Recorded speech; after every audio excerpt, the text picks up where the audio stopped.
Hello Scorpions, welcome to गुरु माँ Hindi tarot. और ये रीडिंग है 24 ऑफ मई से लेके 30 ऑफ मई तक की। तो चलिए देखते हैं आपके लिए क्या मैसेजेस है इस वीक में और आप क्या एक्सपेक्ट कर सकते हैं अपनी लव लाइफ में इस वीक में।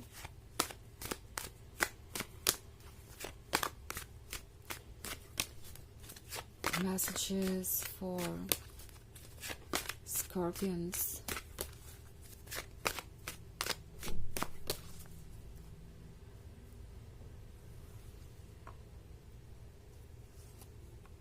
Two of Pentacles, Five of Wands, Queen of Swords, Knight of Cups, Six of Wands. Okay. तो हमारे पास है Queen of Swords.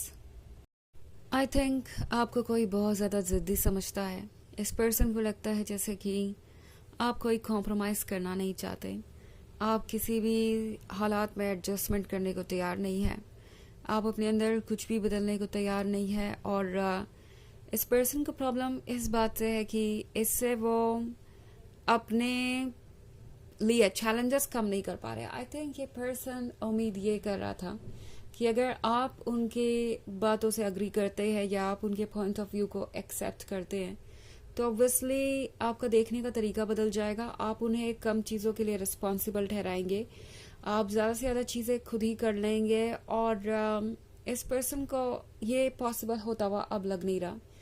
इस पर्सन को दिखाई दे रहा है कि क्वीन ऑफ सोर्ड्स वाइस है। क्वीन ऑफ सोर्ड्स जानती है कि वो क्या डिजर्व करती है। क्वीन ऑफ सोर्ड्स को पता है कि उसे किस चीज़ के लिए सेटल करना है। ऑल्सो क्वीन ऑफ सोर्ड्स अपने प्रिंसिपल्स को कॉम्प्रोमाइज़ नहीं करती, अपने सेल्फ एस्टीम को कॉम्प्रोमाइज़ नहीं करती। तो इस पर्सन को समझ में आ रहा है कि अगर वो ये एक्सपेक्ट करेंगे कि सारा वर्क आप ही करें, सारे एडजस्टमेंट्स और कॉम्प्रोमाइज़ आप ही करें, तो ऐसा करने के लिए आप बहुत स्मार्ट हैं। ये पर्सन जानता है कि वो आपको मैनिपुलेट नहीं कर सकते या आपसे वो नहीं करा सकते जिसके लिए आप रेडी नहीं हैं। इस पर्सन को पता है कि चीज़ें इतनी आसान नहीं होगी। ऑफ कोर्स हो सकता है कि आपके पॉइंट ऑफ व्यू किसी टॉपिक पे बिल्कुल ही अलग हो, आपकी दो डिफरेंट सोच हो। एंड इस पर्सन को लगता है कि ये एक चैलेंज साबित होगा अगर आप दोनों एक पेज पे नहीं है या आपके सोचने का तरीका अलग है। तो लाइफ में आगे बढ़ने में बहुत सारे इश्यूज आएंगे। फाइव ऑफ वॉन्ड्स के साथ ये पर्सन हालांकि आपसे अट्रैक्टेड बहुत है।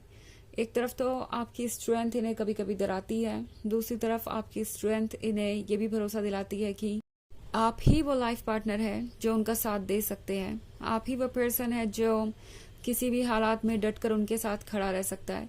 जिस पर्सन के अंदर स्ट्रेंथ ही ना हो वो किस तरीके से रिलेशनशिप निभाएगा जिंदगी भर के लिए। तो ये पर्सन एक तरफ तो आपसे बहुत अट्रैक्टेड है, ये क्वालिटी उन्हें आपकी बहुत पसंद है। दूसरी तरफ इस पर्सन को लगता है कि इस क्वालिटी से डील करना उनके बस की बात नहीं है। आप शायद उन्हें डोमिनेट करने लगेंगे या आप उन्हें कंट्रोल करने लगेंगे। तो कुछ इस पर्सन के भी सोचने का तरीका इस वक्त बायस्ड हो सकता है, बट द थिंग इज कि ये टेम्पोररी सिचुएशन है। टू ऑफ पेंटिकल्स के साथ ऑब्वियसली ये पर्सन जानता है कि यहाँ कुछ तो परेशानियां हैं। वो ये भी जानते हैं कि वो क्या एक्सपेक्ट कर रहे हैं आपसे। वो ये भी जानते हैं कि इतना आसान नहीं होगा आपके लिए हर चीज़ को अपने ही तरफ से करना, अपने ही एफर्ट से करना। सो इस पर्सन ने इस रिलेशनशिप पे गिव अप नहीं किया है।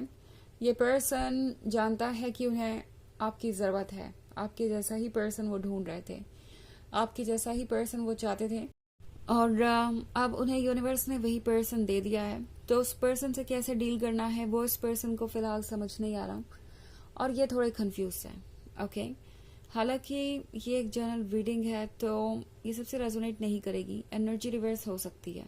ओके, एंड आई थिंक यहाँ पे जो नाइट ऑफ कप्स का कार्ड है ये दर्शा रहा है इनके अप्रोच को। लगता नहीं कि ये पर्सन गिव अप करना चाहता है इस रिलेशनशिप पे। ओके, ये पर्सन फिर से आपको अप्रोच करेगा, फिर से फ्रेंडशिप करना चाहेगा, फिर से आपके क्लोज आना चाहेगा। इस पर्सन को लगता है कि ये एक तरीका है इस सिचुएशन से बाहर आने का।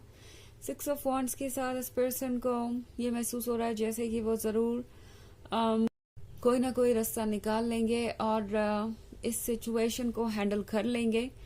बट द थिंग इज कि इस पर्सन को अभी भी बहुत ज़्यादा चैलेंजेस को फेस करना है। बट ऑलरेडी ये फाइव ऑफ वॉन्ड्स वाली सिचुएशन में आ चुके हैं, अपने हालातों को फिक्स करना चाहते हैं, अपने थॉट्स को समझने की कोशिश कर रहे हैं, आपको समझने की कोशिश कर रहे हैं। सो फाइव ऑफ वॉन्ड्स के साथ इस पर्सन को ये महसूस हो रहा है जैसे कि वो आपके क्लोज हैं। ऑल्सो फाइव ऑफ वॉन्ड्स के बाद ही सिक्स ऑफ वॉन्ड्स है, तो इस पर्सन को लगता है कि एफर्ट करने से रिजल्ट ज़रूर मिलेगा और इसी होप में ये पर्सन आप तक चला आएगा ऑफर करने ये लव, ये फ्रेंडशिप। एंड ये पर्सन जानता है कि आप अपसेट तो है बट ऑब्वियसली आप उन्हें भूले नहीं होंगे। इस पर्सन को पता है कि आप कितने ज़्यादा लॉयल और डेडिकेटेड लवर हैं, तो इस पर्सन को लगता है कि आप इसके लायक है कि वो इतने एफर्ट करें और अपनी तरफ से कोई इनिशिएटिव लें। अगेन ये एक जर्नल रीडिंग है तो ये सबसे रेजोनेट नहीं करेगी, एनर्जी रिवर्स हो सकती है अगर आप क्रॉस वॉचर हैं। इसके अलावा अगर आप पिछले वीक की रीडिंग देखना चाहें तो उसका लिंक आपको डिस्क्रिप्शन बॉक्स में मिल जाएगा हमेशा की तरह। चलिए आगे बढ़ते हैं और देखते हैं और क्या मैसेजेस हैं आपके लिए स्कॉर्पियंस।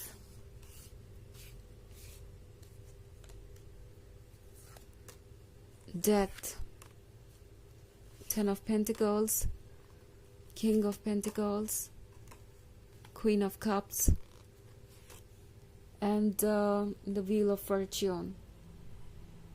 Okay, so हमारे पास है king of pentacles and queen of cups। तो बड़ी इंटरेस्टिंग स्टोरी है और पूरी ही अपोजिट पर्सनालिटी। ये पर्सन काफ़ी प्रैक्टिकल है, ये है किंग ऑफ पेंटिकल्स और दूसरी तरफ आप है काफ़ी इमोशनल। वैसे आप एक दूसरे का अपोजिट साइड है, अपोजिट हिस्सा है।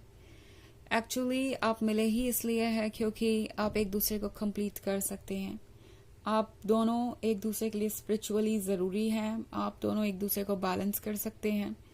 सो ये पर्सन वो है जो हर चीज़ को प्रैक्टिकली सोचता है और उन्हें लगता है कि वो हर चीज़ का सॉल्यूशन निकाल सकते हैं अपने आइडियाज से, अपने लॉजिक से, अपने रीज़न से। एंड हर कोई उसे मानेगा, हर कोई उन चीज़ों को समझेगा, वो किसी को भी कन्विंस कर सकते हैं वो चीज़ें मानने के लिए जो उन्हें सही लगती है।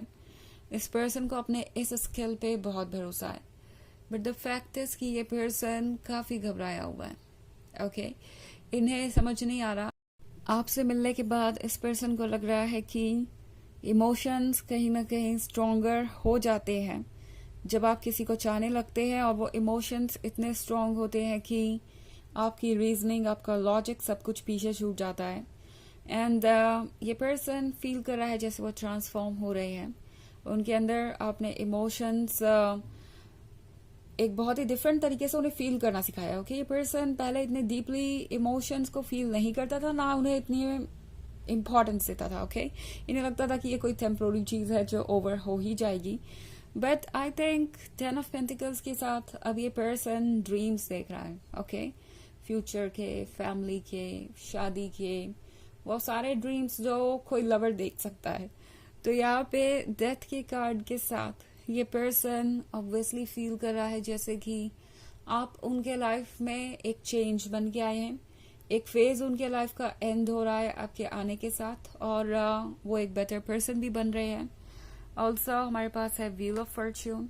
तो व्हील ऑफ फॉर्च्यून के साथ इस पर्सन को लगता है कि वक्त ने आप दोनों को मिलवाया है, ये डेस्टिनी है और इसे वो जाने नहीं दे सकते। सो ये पर्सन कोशिश करेगा कि वो अपनी तरफ से फिर से एफर्ट करें।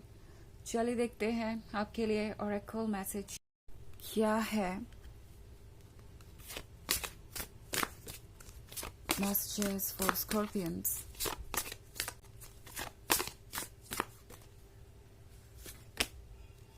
Energy healing. Your natural energy healing abilities are an important part of your life purpose. तो आपके अंदर एक नेचुरल एबिलिटी है, आपको पता हो या ना हो, आप एक बहुत अच्छे हीलर हैं, आप बहुत कैपेबल हैं दूसरों की मदद करने में। इट्स नॉट लाइक कि आपको कोई एफर्ट करना पड़ेगा, आपके आसपास भी रह के लोगों को अच्छा महसूस होता है और वो एनर्जेटिकली हील करते हैं। सो आप रहिए एंड इस वक्त इस पर्सन को एफोर्ड करने दीजिए, यही मैसेज है इस कार्ड का। तो ये है रीडिंग इस वीक की। आई होप आपको अच्छी लगी होगी। Thanks for watching, till next video, bye.